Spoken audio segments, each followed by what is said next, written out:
Hello and welcome to our second lesson into our atoms, molecules, and stoichiometry unit. Today, we're going to be looking at the concepts of empirical and molecular formulas and how to correctly use significant figures, where our lesson objective is to understand and calculate empirical and molecular formulas and to understand how to report calculations to the correct amount of significant figures. There below are the outcomes from the Cambridge curriculum that we will be addressing. So let's start with this idea of empirical and molecular formulas. The molecular formula we looked at in the last lesson. The empirical formula is quite simply just the molecular formula in its simplest form. So you find the lowest common factor and then just distill the molecular formula down to its simplest form to get the empirical formula. These definitions state the empirical formula is the formula that tells us the simplest ratio of the different atoms present in a molecule, whereas the molecular formula is the formula that tells us the actual numbers of each type of atom in a molecule. For example, the molecular formula here, P4O10, tells us there are exactly 4 phosphorus atoms in that molecule and 10 oxygen atoms in that molecule. The empirical formula is getting that into its simplest form. So both 4 and 10 have a common factor of 2. Divide both of those by 2, you get P2O5. You can't get that any simpler. There's no lowest common factor. There's no common factor there. This tells us that for every 2 phosphorus atoms, there are 5 oxygen atoms. This tells us there's exactly 4 phosphorus atoms and there's exactly 10 oxygen atoms. CO2, this is the case where the molecular formula and the empirical formula are the same. The molecular formula has 1 carbon and 2 oxygens. You can't get that any simpler, so the empirical formula is the same. N2O4 can be simplified into NO2, dividing both these subscript numbers by 2 will give you this empirical formula. C5H10, you don't have to divide by 2 all the time. In this case, the lowest common factor is 5. So divide 5 by 5, you get 1. Divide 10 by 5, you get 2. C1H2 is going to be the empirical formula. And C5H12O, another example of the empirical and the molecular formula being the same thing. All right, your turn. Play along at home. See if you can work these out in your head. The molecular formula is N2H4. What is the empirical formula going to be? Lowest common factor is 2. Divide both those numbers by 2, you get NH2. Octane, C8H18. Again, play along. What's the empirical formula going to be? You can divide both these numbers by 2 to get C4H9 for the empirical formula. C6H6, you can divide both of these by 6 to get, whoops, don't do that, to get CH as an empirical formula. And then finally ammonia. Ammonia is the case where the empirical and the molecular formula are the same. The molecular formula is already in its simplest form. So 2 concepts, nice and easy ones to get us started for today. The molecular formula is the exact amount of atoms in the molecule. The empirical formula is the molecular formula in its simplest form. It shows the simplest ratio of the atoms in a molecule. Let's continue by looking at some calculations. We can get the percentage mass of a particular element in a compound by this simple equation. So this equation says the percent by mass is equal to the atomic mass of that particular element in a compound times the number of moles of that particular element divided by the molar mass of that compound times 100%. What do I mean by that? Let's look at an example. Calculate the percentage by mass of iron in iron oxide when you are given these molecular formulas. If you want, you can pause now and have a go at it. You've got an equation there, you've got the data you need. Try punching those in and check with me now. So we were asking, what is the percentage mass of iron in iron oxide? Now, first thing is iron oxide. How did I get that ionic formula? Well, over here we've got iron 3. Whenever you have Roman numerals in the brackets, that means that the oxidation state is that number. So iron's a transition metal. Transition metals can have variable oxidation states that can exist as a number of different ions. So this is ion 3+. So if we've got Fe 3+ and O 2-, oxygen's always 2-, then in order to have a neutral ionic compound, we need to have 2 of these for every 3 of those to get Fe2O3.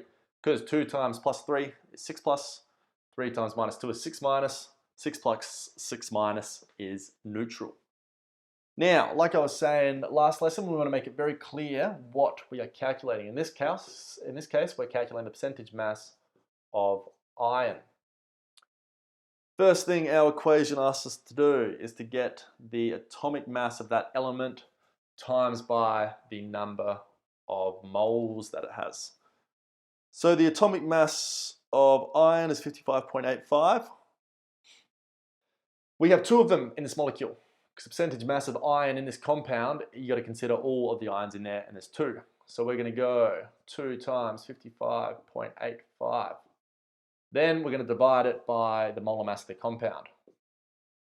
So we got 2 times 55.85, and we're going to plus it to the 3 lots of oxygen there, 3 times 16.00, and then we're going to get it as a percentage, so we multiply that by 100%. If we plug all of that into our calculator, we get an answer of 69.943644333%. Am I going to give that as an answer? Probably not. We talked in the last lesson about the idea that significant figures play a very important role in this course. So we're going to look at now how we know how many significant figures we need in an answer, because it's something we're going to do for the rest of this course from this point onwards. So first we've got to consider what is the point of significant figures. The amount of significant figures needs to be consistent with the data that you're given. The significant figures imply the level of precision the data was measured to. So you can't have a calculation where you've calculated an answer that's more accurate than, or more precise than the precision of the data that you were given, because that's just impossible. You don't know what those extra decimal places are going to be. So in this case, we're given a piece of data that has 4 significant figures. It's got 5, 5, 8, 5. It's 4 significant figures. We're given a piece of data here that also has 4 significant figures. I've given an answer that has 1, 2, 3, 4, 5, 6, 7, 8, 9, 10 significant figures. That doesn't work because I don't know what these numbers are going to be after this 5. I don't know what the number here is after this 0. So there's no way that I can know that answer is going to be as precise as that. So we've got to have our answer be as precise as the data that we're given. So in this case, if we were given 4 significant figures, we would have our answer to 4 significant figures. 1, 2, 3, 4, and then we would either round up or round down before that. After that. So this would be 69.94 to 4 significant figures. What if I was given this second number only to that many significant figures? Well, now our data is limited by the precision of this. This value can be as accurate as you want. This could be 11 significant figures. But if this is only 3 significant figures, our answer that we calculate can only be as precise as our least precise measurement.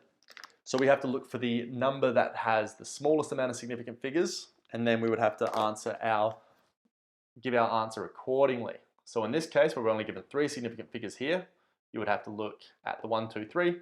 Look at this one, that's a 4, it will round down, so you would get 69.9% to 3 significant figures. So if our number is 0, 1, 2, 3, or 4, we round down. If it's 5, 6, 7, 8, 9, we round up, and then you push that next one up. So your answer can only be as accurate as the least precise measurement of data that you have. Now, we've got to be careful that we're not rounding our answers too early. You want to save the significant figures till the very, very last step of the calculations. So in this one here, say we had multiple steps, you want to write down the answers without rounding until you get to the last step. So write down your answer and then round it afterwards. You don't need to have as many numbers as I've got here, but you do want to keep your numbers stored on your calculator, say, so that you don't have what's called a rounding error. Because if you round too early, it means you can end up with inaccurate answers. Rounding too early can result in a rounding error.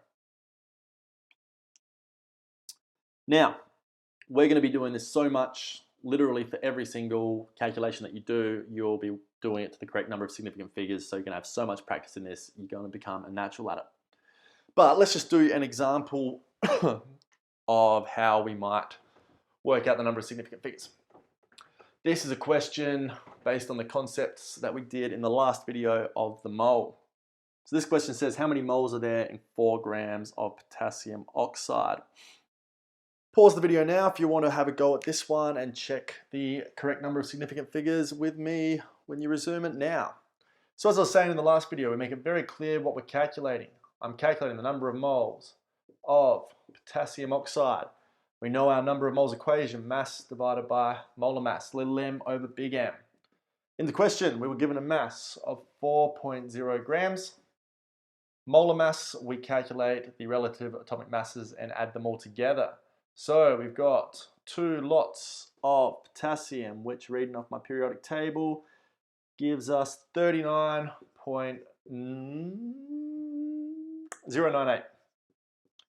Then we're going to add that to our oxygen, which is 16. Oh, no, it's not. It's 15.99. So we don't want to be rounding yet at this stage. We just round at the very, very end to avoid the rounding errors. 15.999. So pump all that into the calculator. Get my calculator here. I have 2 times 39.098 plus 15.999. I go 4 divided by that answer. Gives an answer of 0.042465 mole. Now, we've got to work out the amount of significant figures that we have.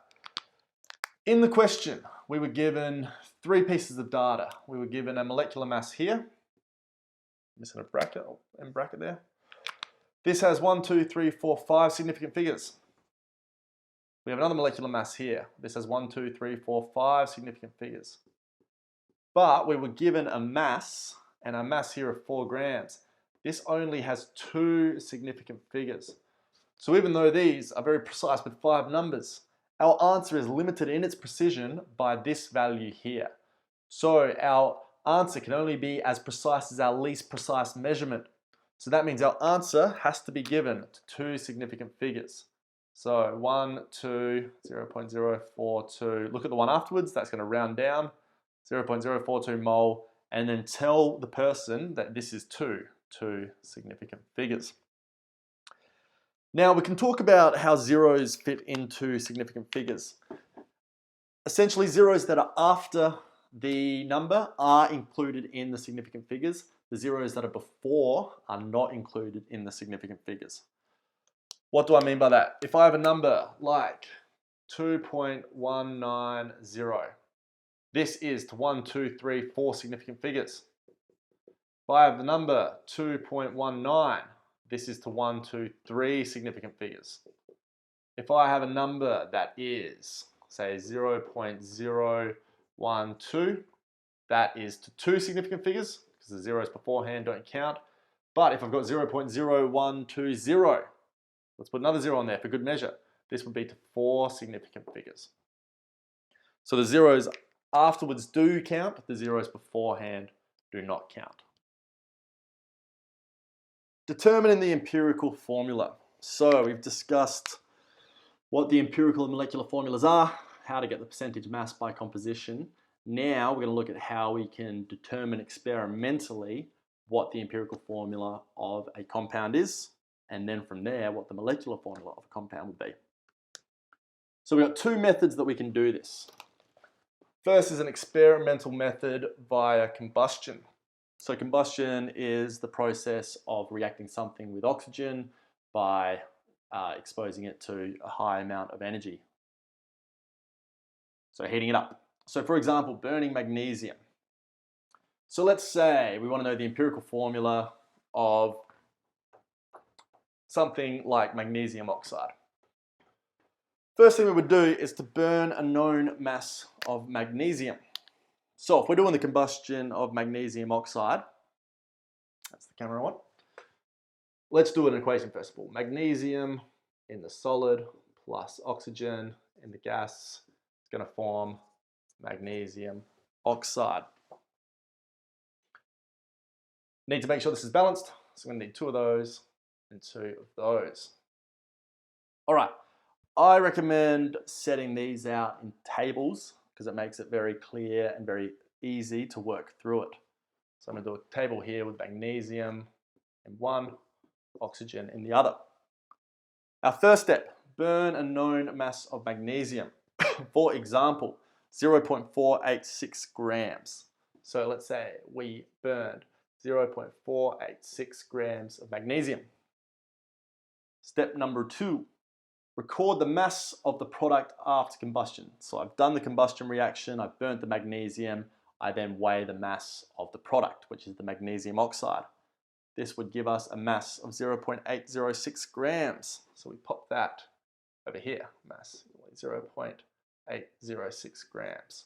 So let's put both of those into, well, let's put that one in there first of all, 486 grams. Our third step, calculate the number of moles of the magnesium and the oxygen. Well, before we can do that, we need to know what the mass of the oxygen is. And we can do that by considering the law of conservation of mass. So mass states that matter can't be created or destroyed. It's just transferred into different arrangements, essentially. So if we had 0.486 grams of magnesium and we ended up with 0.806 grams of magnesium oxide, well, the mass of oxygen needs to be the mass that this has gained, assuming the law of conservation of mass. Obviously, in a practical setting, there's going to be a little bit of experimental error, but we're just assuming it's a perfect reaction that we've done. So if we subtract that from that, we would end up with the mass of oxygen. So I'm very quickly going to go 0.806 minus 0.486. This would be 0.320 grams. Pop that in there. Cool. So now we can calculate the number of moles of the magnesium and the oxygen. So the number of moles of the magnesium is going to be the mass, 486, divided by the molar mass. Molar mass, looking on my periodic table, 24.305. Now I'm not worrying about significant figures or anything yet. We do that at the very end. Punch that in the calculator, 0.486 divided by 24.305. That gives us number of moles of 0.019996. I'll just do that many. Over here, number of moles is equal to 0.320 grams divided by the molar mass of oxygen, which is 16. Punch that in the calculator. We get 0.02 on the dot, mole. Here's some units for both of these. Okay. So we've used our equation. We've known the mass of oxygen because it's going to be the difference. Finally, we divide each of the atoms by the lowest figure to get a simple ratio. So back here, we've got 0.019999, 0.02. The lowest is this number. If we divide both of these by the lowest number, we're going to essentially get 1. That divided by, that's so close to 2, it's going to give us 1. If we divide that by itself, it's going to obviously give us 1. If we divide that by that, it's going to give us pretty much spot on 1. So with the empirical formula, you want to round up to the nearest whole number. So this tells us that the empirical formula of magnesium oxide is MgO. And that makes sense because we know that in a theoretical thing, knowing the ions that they make, but we can now confirm it experimentally. So that's what we've done there. Write the empirical formula magnesium oxide, MgO. The second way that we can determine an empirical formula is by percentage mass. For example, a hydrocarbon contains 80% carbon and 20% hydrogen. What's the empirical formula going to be? Same thing as before, we want to set it out in a table, nice succinct way to present our information. What's step 1? Note the percent by mass. So, just erasing my board here, let's go over here. We got our carbon, we got our hydrogen. We were told that we have 80% carbon, 20% hydrogen. Step 2 is you're going to divide these percentages by the relative atomic values. So 80% divided by carbon, which looking on my periodic table is 12.011. Over here, 20% divided by hydrogen, which on this periodic table is 1.008. Go over to my calculator, punch both my numbers in. 80 divided by 12.011 gives us 6.661, and 20 divided by 1.008 gives us 19.84. Then, when we got those values, we can divide by the lowest figure to determine the ratio. So our lowest figure here is our 6.661, so we're going to divide both of these by that. This is going to give us 1, and then on the other side, it's going to give us 2.98, which we're going to round up to the nearest whole number, which is 3. So this is telling us that the empirical formula for this is CH3. 1 carbon for every 3 hydrogens. So there are 2 ways. You can do it experimentally using masses, or you can do it if you're given the percentage by mass. Both setting out in tables, making it very clear and following those steps. All right, so we've got an empirical formula. We've then got to get to a molecular formula. How do we do that? The relative molecular mass, the empirical formula mass. A compound has the empirical formula of CHBr2. So this is the ratio of atoms in the simplest form. It has a relative molecular mass of 187.8 to deduce the molecular formula. 3 steps we do here. Find the empirical formula mass by adding up each of the atoms' molar mass. So we have an empirical formula of CH2Br. First step is we want to work out the molecular mass of this empirical formula. So we're going to have Br. Oh no, that was right. CH2Br, making it very clear what I'm calculating. So this is going to be 12.01 plus 2 times 1.008 plus bromine. What is the molecular mass of bromine? Looking here, 79.904. Plug all that into my calculator to get an answer of 2 times 1.008 plus 79.904, 93.92. First step done.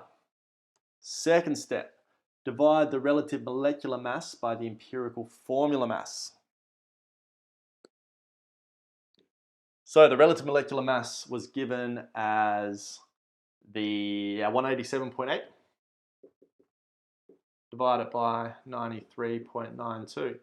Now you want to do this because the empirical formula is in the simplest form, so you want to see how many times this mass goes into the actual mass. Plug that in and you will get very close to 2, if not exactly 2. 1.9996. So we're going to round that up to 2 because we can only have full atoms. You can't have sections of an atom. Final step, multiply the number of each atom in the answer in step 2. So we got 2 for step 2. So that means we're going to have 2 carbons, 4 hydrogens, and 2 bromines. Molecular formula from the empirical formula. And that concludes today's lesson. We have looked at defining and using the terms empirical and molecular formula, and we have calculated empirical and molecular formulae using combustion data or composition by mass. Here are some tasks that you can do to consolidate the concepts that we've covered in today's lesson. Work through these tasks one column at a time, starting from the bottom of the column, working your way up. Thank you. I will see you on the next one.